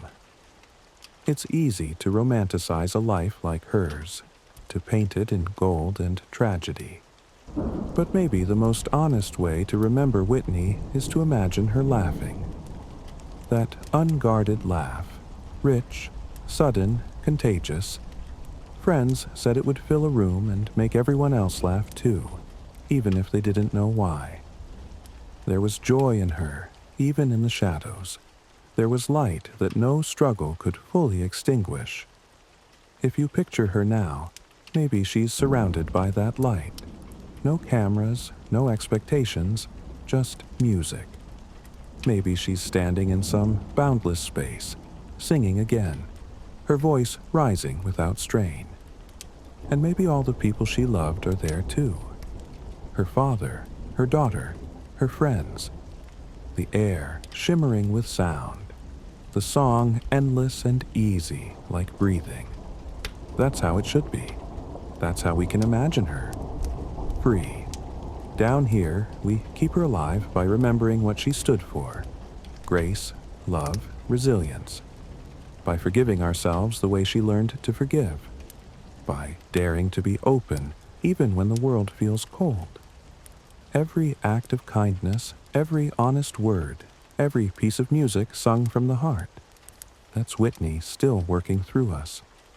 Because the story doesn't end where her life did. The story continues wherever love is expressed. And as long as her songs are played, that story keeps breathing. Sometimes, when silence falls after one of her ballads ends, there's an instinct to whisper thank you. It isn't just gratitude for a song. It's gratitude for the reminder that beauty exists, that even in heartbreak, there is meaning. Whitney gave that reminder freely, again and again, until it became part of the world's rhythm. And now, when night settles and you find yourself humming without knowing why, maybe that's her. A soft echo, an unseen smile. Her voice still finding you in the quiet, still lifting you toward peace. In the dark, her songs sound different. Without the distraction of daylight, they open up, each word stretching, each breath more intimate.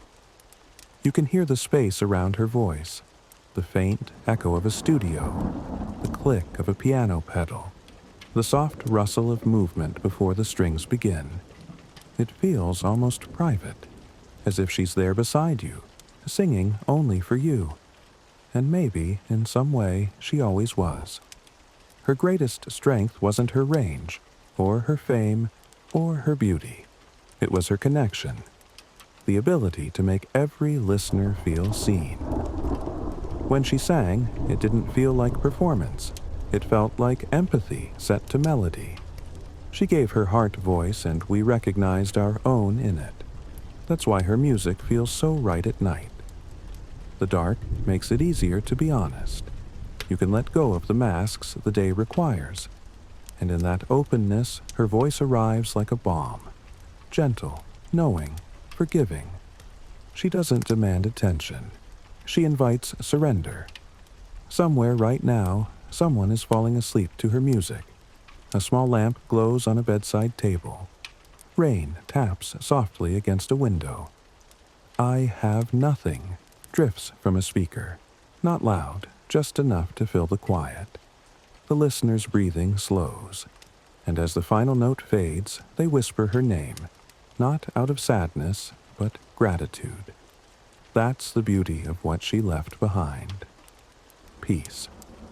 It took years, maybe decades, and for her legacy to shed the noise and rest in stillness. But now, what remains is pure. Music as comfort, memory as light. When people talk about her, their tone has changed. There's tenderness where once there was judgment. There's respect where once there was pity. Time has softened everything, as time always does. It's as though the world finally learned to see her the way she always deserved to be seen. Not as a tragedy, but as a miracle that simply burned too bright. She was human, and she was extraordinary. Both can be true at once. In that duality lies her beauty. Her strength and fragility were never opposites. They were the same force, moving through her like current through wire. The same heart that soared to impossible heights also broke easily. And perhaps that was the price of such power. But even in breaking, she created something that could never be destroyed. There are recordings of her rehearsing, laughing between takes, joking with musicians. Her laughter, clear and unguarded, cuts through the years like sunshine. It reminds us that she was not only the voice, she was the girl behind it, the woman who loved fiercely, who prayed quietly, who never stopped believing in joy. That laughter feels as immortal as her songs. When you hear it, you understand that light like hers doesn't end. It transforms. It becomes something else. A resonance, a vibration, a warmth that lingers. So, perhaps she is with us in every moment of beauty we encounter. In the way the morning light filters through curtains, in the first note of a choir on Sunday, in the deep sigh before a confession. Her essence, like her voice, exists wherever honesty does. When she sang "I Look to You" near the end of her life, her tone had changed. It was quieter, heavier, but somehow freer. You could hear surrender in it, not defeat, but release. The kind of peace that comes only when one has lived fully, loved deeply, and finally lets go. That song feels like her goodbye, and yet it also feels like her blessing, because in it, she told us what to do when the world becomes too heavy. Look upward, inward, toward faith, toward love, toward the light that never goes out. She wasn't only singing it to God, she was singing it to us. It's a lesson that endures, that even in the hardest hours, there is always something sacred to hold on to. Her music offers that sacredness freely, still to anyone willing to listen. And so, late at night, when her songs drift through the air, they feel almost like prayer. A soft reminder that beauty exists in imperfection, that strength exists in tenderness, that we are not alone.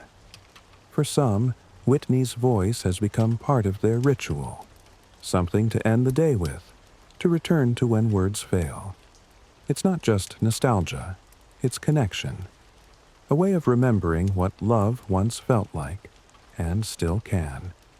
And for those who are lonely, her songs are company. They speak softly of faith, of loss, of longing, of the quiet hope that things can still be good. They hold space for emotion without demanding explanation. That's a rare kindness. When her voice swells at the peak of a song, it feels almost celestial, like an angel exhaling light. But when it quiets, when it breaks just slightly, that's where her humanity lives. That's where she meets us. Not in perfection, but in the tender cracks where truth slips through. And maybe that's why her story will always matter, because it reminds us that to be human is to hold both brilliance and brokenness at once, to sing through the ache, to love anyway. Whitney did that again and again, and in doing so, she became more than a voice. She became a vessel, for grace, for beauty, for hope. Her music is no longer just something we hear.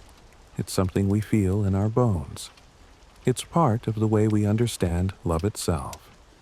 And when you think of her now, not the headlines, not the glitter, but the person, you might feel something rise quietly inside you. Not sorrow, but warmth.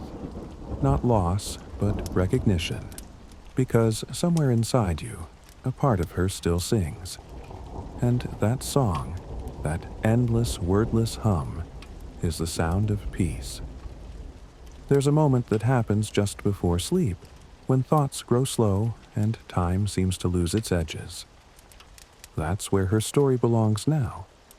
Not in noise or spotlight, but in that tender space between waking and dreaming, where everything is softer, more forgiving. In that half-light, you can almost hear her, again. Not through a speaker, not from a screen, but within. A hum beneath the pulse, a warmth that lives somewhere deep in memory. The voice that once filled arenas now fills something smaller, more sacred, the quiet of the heart. It's easy to forget how much her songs carried. Each one was a chapter of her life, bound by melody and grace. They were her diary, written in sound instead of ink. And when she sang, she wasn't just performing, she was confessing. Every rise and fall of her tone was a truth she could not speak any other way. That's what made her different. You didn't just hear Whitney, you felt her. Even now, that feeling returns whenever her name is spoken. The air changes slightly, as if remembering her light. Imagine her on stage again. The lights dim. The first note hovers. She closes her eyes, not for show, but for prayer. And when she opens her mouth, the room breathes with her. For a few minutes, she and the world are the same heartbeat. That moment has been preserved in the minds of millions. It exists outside of time now, eternal, untouchable. Every time someone plays her songs, that moment is reborn. 1,000 tiny resurrections, happening quietly around the world. Some nights you can almost feel it, the hum of her legacy running beneath everything. It's in the laughter that returns after grief. It's in the courage to love again after heartbreak. It's in the way someone believes in their own voice, because she once believed in hers. Her music has become part of life's rhythm, as natural as the sound of rain or the hush of wind through trees. It's always there, somewhere, waiting to be heard.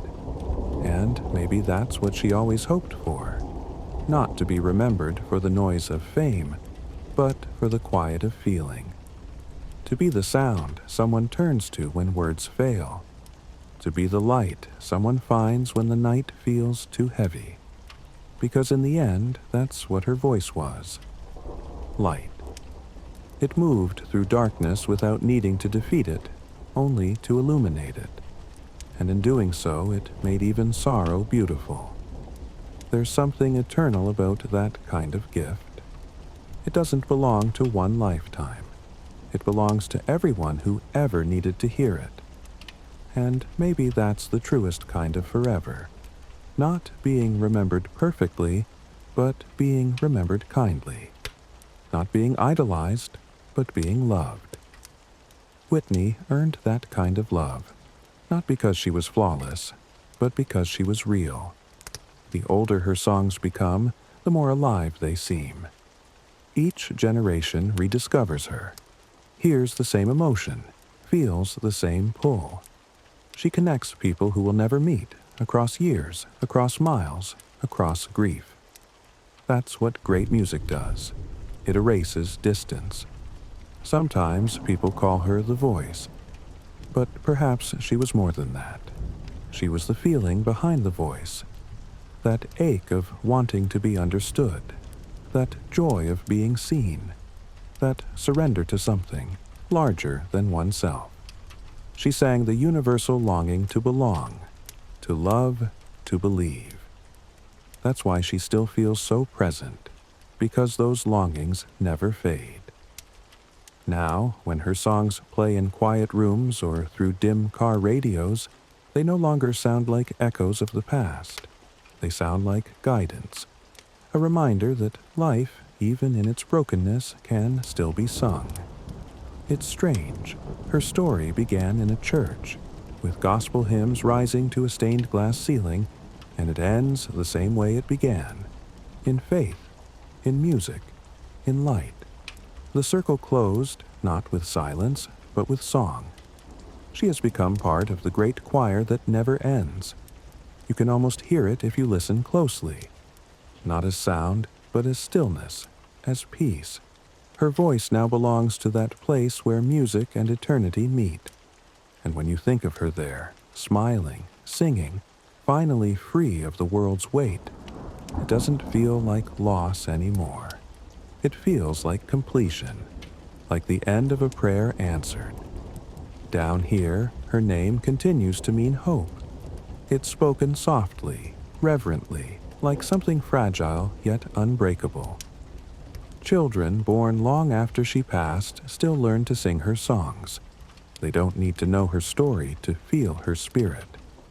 It's in the melody itself, that trembling sincerity that can only come from truth. Perhaps that's what immortality really is. Not living forever, but continuing to make people feel, even when you're gone. Whitney did that. She still does. And maybe that's why so many people turn to her at night, because her songs don't demand energy, they give it. They hold the listener gently, like a friend sitting beside the bed, saying nothing, just being there. She was always there, even when she was far away, even when the world misunderstood her. Her voice was her way of staying close. And now, in 1,000 unseen ways, she still is. The world sleeps, but her songs do not. They float through open windows, through old speakers, through dreams. Somewhere, I Will Always Love You rises into the night air, not as the anthem it once was, but as a lullaby. The power has softened, the edges have blurred. Now it feels like what it always was underneath the grandeur. A gentle promise of love that never fades. In another house, someone listens to My Love Is Your Love. They sway slowly in the half-light, eyes closed. That song has changed with time. It feels wiser now, truer. Its message, that love outlasts even death, has become prophecy. It's Whitney speaking across the veil, reassuring us in her calm, lilting way that nothing beautiful is ever really lost.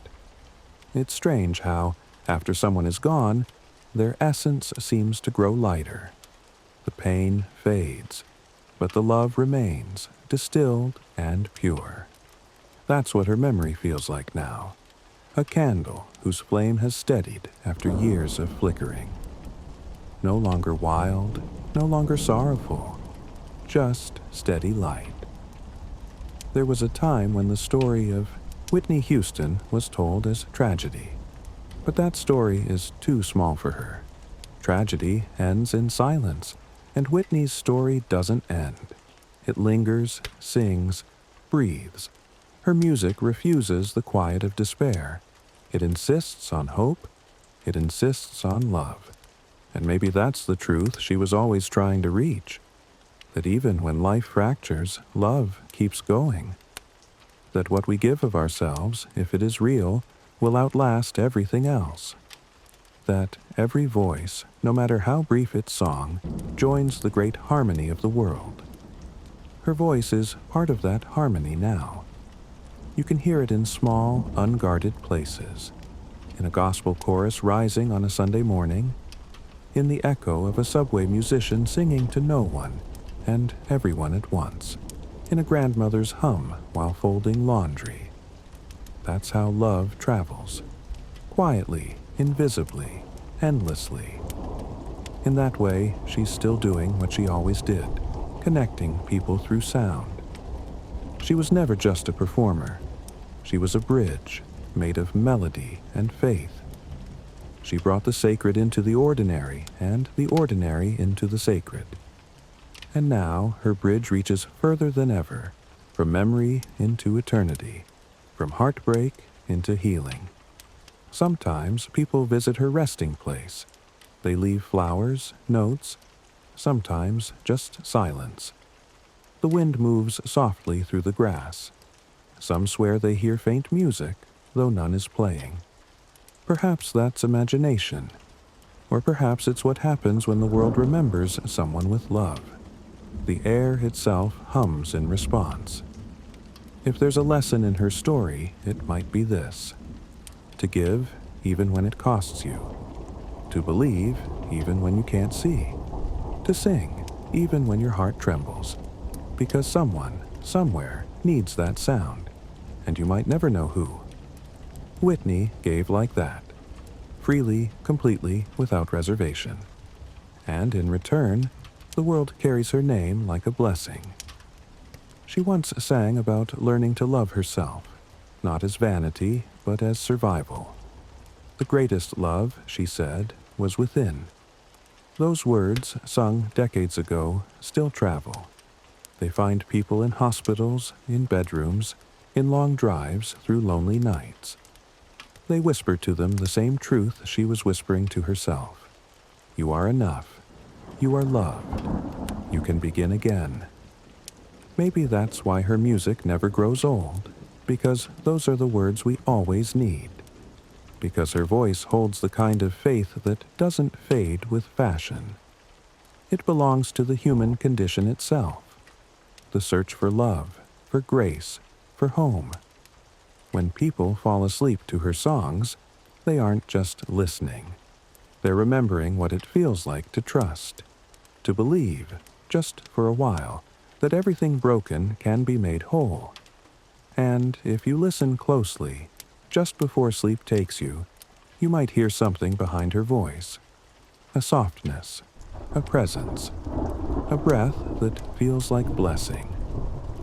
That's her, still giving, still singing you toward peace. So, let the music play one last time. Let it fill the space between thoughts. Let it wash the day away. Because this is how her story truly ends. Not in sorrow, not in applause, but in calm. A single voice, rising gently, becoming light. Imagine her now. Not as the star on stage, but as the woman she always was underneath. Barefoot, smiling, her eyes lifted upward. There's no pain in her now, no fear, only sound, vast and endless. Her mother's harmony beside her, her daughter's laughter near, her spirit wrapped in peace. The song continues, softer and softer, until it's no longer music, but quiet, the kind that carries comfort rather than emptiness. And there, in that quiet, she rests, the girl who sang to the heavens, the woman who loved too deeply, the legend who taught the world how to feel. Her story closes like the final chord of a lullaby, fading, tender, infinite. The voice that broke its own heart has found its home. Sleep well, Whitney. Your song still plays. If you're still awake, let yourself breathe a little slower. You've traveled far through her life, through the laughter, the brilliance, the ache, the stillness. And now, as the night deepens, there's nothing left to do but rest. Her story has become part of yours now. The notes she sang, they belong to you too. Every rise, every fall, every whispered promise of love. They're folded quietly into your own memories, your own heartbeats. Because that's what real music does. It becomes a mirror for the listener. Whitney's songs have always been about connection. Even now, they bridge this space between you and her. You, lying in the quiet dark. Her, somewhere in the beyond. Her spirit still radiant. She's not far, just beyond sound, beyond form, in that same invisible place where dreams begin. If you close your eyes, you might picture her walking across a stage lit by golden light. The air is calm. There's no audience, no pressure. Just her, barefoot, at peace. She hums a melody, one you recognize but can't quite name. And as she sings, the world seems to slow, the air shimmering around her. Her voice rises gently, not to reach anyone, but simply because that's what it was born to do. To rise. In this quiet, you can imagine her smiling. Not the dazzling public smile of cameras, but the real one, the one from home videos and laughter among friends. It's soft, almost shy, like she knows she's finally home. And maybe she is. Maybe this stillness, this gentle remembering, is where she was always meant to arrive. No stage, no applause, just peace. You've followed her from the church pews of Newark to the glow of the Grammys, through the weight of fame, through the long shadow of struggle, all the way to this moment, where the music quiets and becomes breath. And in that breath there is forgiveness. For her, for you, for all the ways life breaks and heals and breaks again. Because that's what her life teaches in the end, that beauty and pain are not enemies. They are different verses of the same song, and we are all singing it in our own trembling way. So let her voice guide you one last time. Hear it not as memory, but as presence. Not as something lost, but as something everlasting. Every note she ever sang still moves somewhere through the universe, still shimmering through air and heartbeat and sky. Energy doesn't vanish. Love doesn't vanish. It only changes form.